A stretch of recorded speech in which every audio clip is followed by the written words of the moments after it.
that's exactly what happens when you have an economy that is a planned economy. We know what the extremes are. We know what extreme socialism is and what communism is all about, because it's a failed system.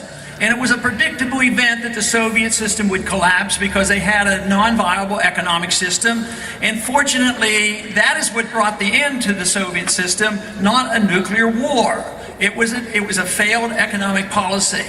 And this is the reason that we ourselves must look at what we're doing, because we too have a failed economic system. It's not communism, it's called interventionism, where the planners in Washington, the do-gooders, the people who believe in welfareism and warfareism and inflationism and running up debt, they believe that they could do this forever. But guess what?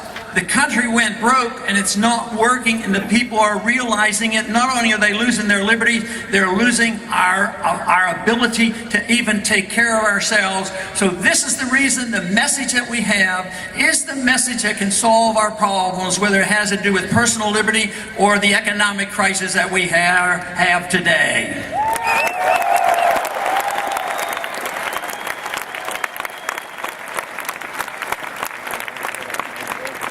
Our crisis was brought about because the government was too big and spending too much money. But it was logical that the politicians would continue to do this because they kept getting reelected. The more they spent, the more they pretended they could bring home. Even if they had to tax, borrow, or print the money, they were rewarded by re-election.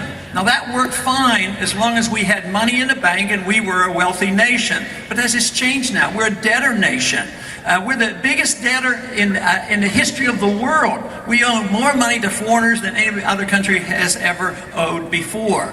But the treasury is empty. It's difficult to extract the taxes. Borrowing power is limited. And also there's going to be a limitation on how much our central bank can print money. And that is what we have to take care of and make sure that we don't finance government with the Federal Reserve System.